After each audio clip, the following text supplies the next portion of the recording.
previously, I found out there are some awesome things that you can do with your joystick. So I'm going to show you that right now, and I think you're going to enjoy it. As soon as I bring up the game, I'll let you see. Probably going to have to chop it right here.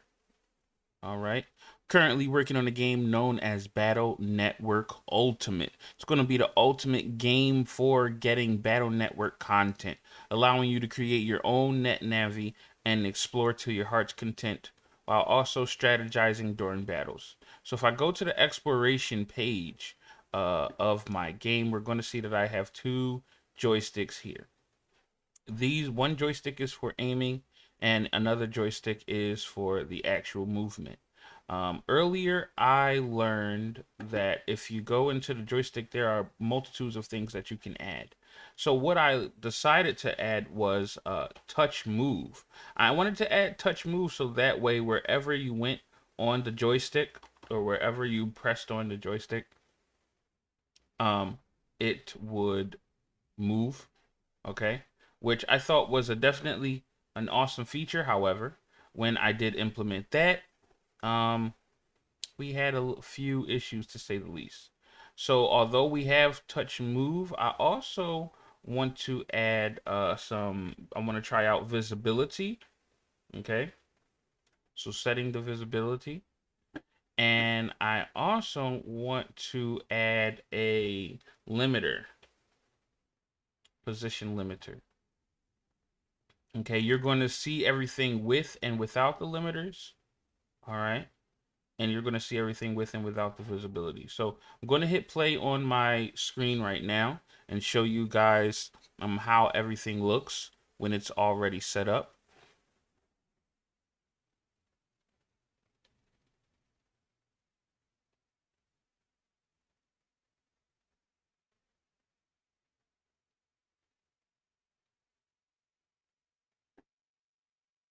All right.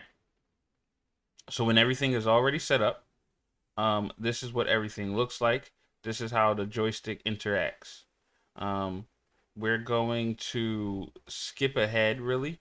I'm going to remove the UI from there and just go straight into exploration from now on. Okay. And now we're going to go into the joystick. We're going to press touch move and enable that. We're going to hit play. And then you guys are going to see the effects of what happens when I add touch move to the joystick.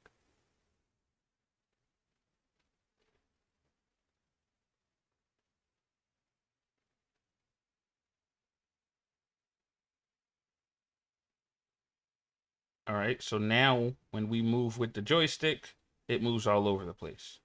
So in order to compensate for that, we can now use the position limiter and make sure that max we can only go up one, max we can only go down one in any of the areas, whether it be X, Y, or Z.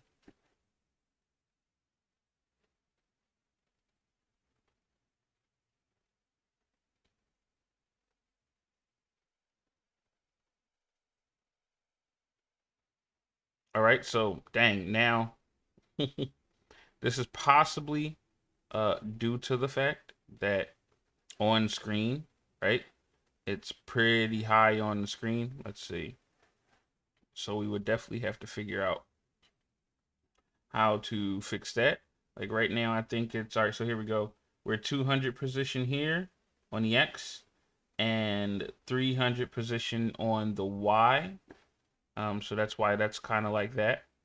So if we go, um, let's first put 300 here and also put 200 here, right? Hoping that's correct. No, it's the opposite. 200 here. Um, 300 here. Okay. And we'll just leave those the way they are both first, and then I'll adjust them accordingly. We first need to make sure that it works.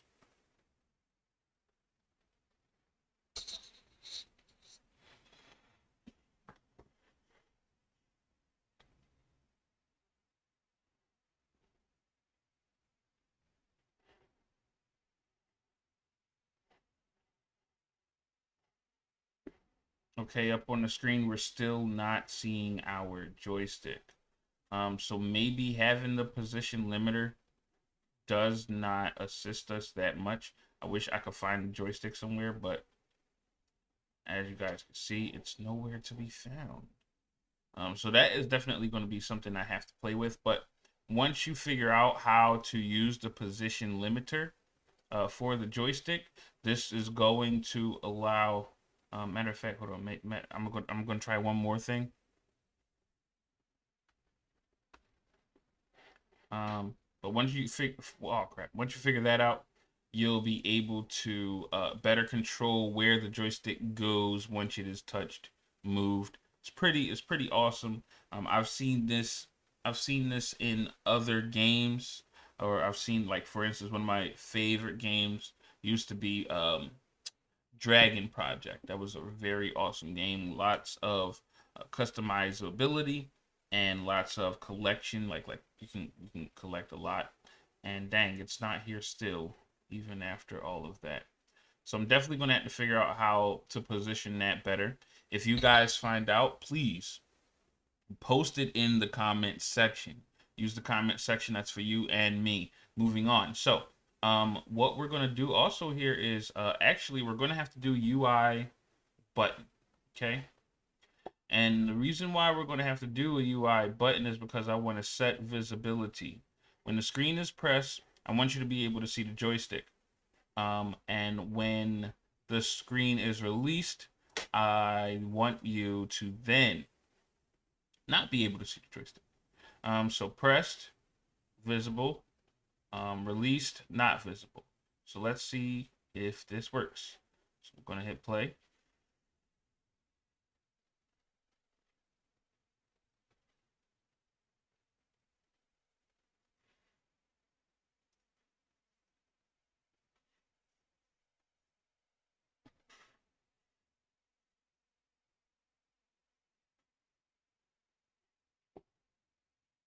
And quite honestly, I think this is a feature that could be easily implemented into other UI elements, which I think provides for another way of having more UI elements on your screen than relatively needed.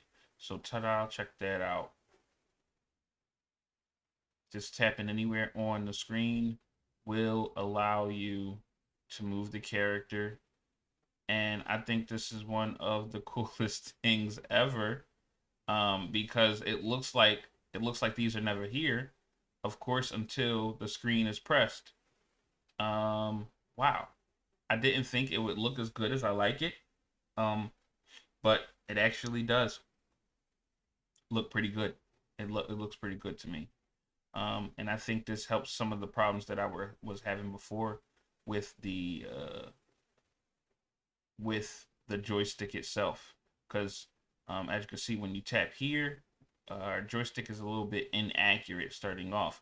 However, if I influence people to tap here first when they want to start moving, then it would be a lot more accurate.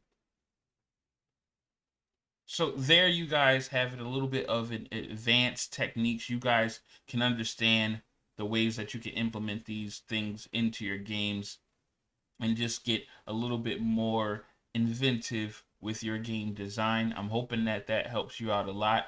I'm hoping that you guys become more brave, more courageous in your strives for success. I am Debonair, and that is